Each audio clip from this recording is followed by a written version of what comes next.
Google'ga kiramiz. Was viewer deb yozamiz. Mana bosamiz ustiga. Download degan joy bor. Shuni ustiga bosamiz. Keyin sizning kompyuteringiz qanaqa? E, Nima deydi bu? Apple kompaniyasinikimi yoki Windowsmi? Agar Windows bo'lsa buni bosasiz. Mana yuklab oladi. Mana yuklab olingan versiyasi ham bor. Olinish. Yuklangan. Shu versiyasi bor. Keyin buni nima qilasiz? RAR papkada turibdi hozir. Buni RARdan chiqarasiz. Ustiga bosiladi. RARdan chiqariladi bu. Mana bu yerda bor extract. Ya'ni chiqarish RARdan. Hop.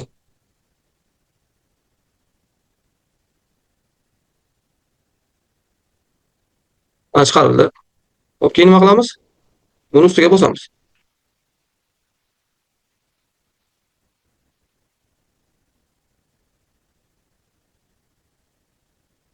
Ochdi. Ko'rasizlarmi, ochilgan holat shu. Endi bunga biz ma'lumotlarni yuklashimiz kerak. Men PubMeddan foydalandim. Hop. PubMed degan ma'lumotlar bazasi bor.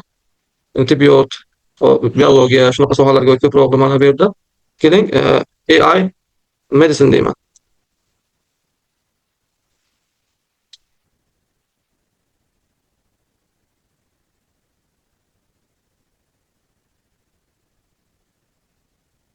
Ko'rdingmi? Nechta maqola chiqdi? 174 ta natija ko'rindi menga. Xo'p, endi nima qilishim kerak? Buni saqlash deyman. Xohlang siz buni filtr ham qo'yishingiz mumkin. Hozir bu yerda 25-26 cha, oxirgi 5 yil. Bunda ko'p bo'ldi. Keyin yana filtr qo'yishingiz mumkin. Qanaqa maqola turida revyumi yoki klinikal maqolami, endi buni nima qilasiz? Yana filtr qo'yay, sababi ko'paymasin, kamaytirish maqsadida. Juda ko'p bo'lsa olmaydi. Bu yerda 629 anchagina ko'p. Faqat ingliz tilini nima qo'ydik? Hop. 19 yoshdan kattalar uchun filtr qo'ydim yana men.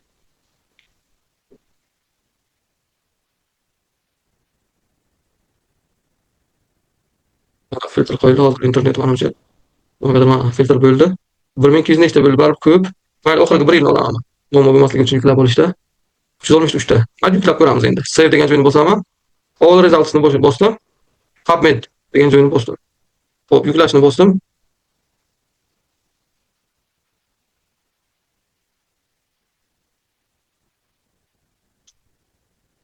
Mana PubMed yuklayapti. Ozroq kutamiz. Agar xohlasangizlar avval yuklangani bor, shuni ko'rsatib berishim mumkin. PubMedni buni yuklayversin.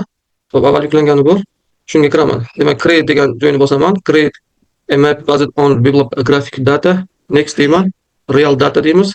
Hop, PubMed deymiz. Demak, bu yerdan tanlaymiz. Hop, qaysi papkada bu?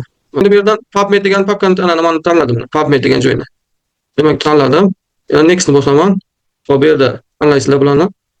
Hop. Finish endi o'zi yuklaydi. Hop, ko'rdingmi buni? Endi men oldingi nimasida boshqacha tanlaganman, bunda boshqacha tanladim. Artificial intelligence demak bilan bog'liqligi. Hop, bu yerda nimalar ko'p. Tanlash yo'llari, buni kattalashtirish mumkin. Hop, buni kattalashtirish mumkin. Keyin mana bunaqa rang qo'yish mumkin. Yoki mana bunaqa ham qilish mumkin grafikni. Bu holatda tanlaganimda bunaqani. Bu bilan raqamlari va bu holatda ham ko'rish mumkin. Qaysi sizlarga ma'qul bo'lsa, demak shuni joylashtirishingiz mumkin. Bu yerdan demak nimalarni o'zgartirish mumkin yana. Nastroyga qismlaridan har xil holatda. Bu demak hozir yuklaganimiz, buni oddiy ko'rinishga ham qo'yishimiz mumkin. Va mana artificial intelligence ni qolganlar bilan bog'liqligini ko'rsatib beryapti. Bu avval shu ma'lumotni o'zini yuklaganimizda yana hozir ko'ramiz. Mana bu yerda ma'lumotni yuklab bo'ldimi? Bu 60 megabayt ekan, hali yuklayapti. Yuklab bo'libdi. 1 bilan 2.4 megabayt ekan. Xohlasangizlar uni ham ochib ko'rsataman. Yangi ochamiz. Hop, bu yerda men rahmat bo'lgani uchun was viewer ni bosaman. Yana bitta shunaqa holatni ko'rib chiqamiz. Create demak o'rtadagini tanladik. Yana buni tanlaymiz. Hop, endi PubMed ni tanlaymiz va qaysi papka. Bu yerdan biz buni bosamiz, yuklanganlarni ko'ramiz. Hop, PubMed 1 degandan buni bosamiz endi. Hop, next ni bosamiz. Hop, buni bossak bo'ladi. Buni o'zgartirish mumkin. Ya'ni o'zingiz buni ChatGPT ga tashlab, hamma funksiyalarini o'qib o'zgartirishingiz mumkin. Maf'ulchi o'z sohangizga moslasab. Buni demak ma'lumotlar chiqdi. Buni ko'rsam, demak bu boshqacha chiqdi. Bu holatlarni qo'yishingiz mumkin yoki Bu holatda qo'yishingiz mumkin. Qaysi sizga ma'qul bo'lsa.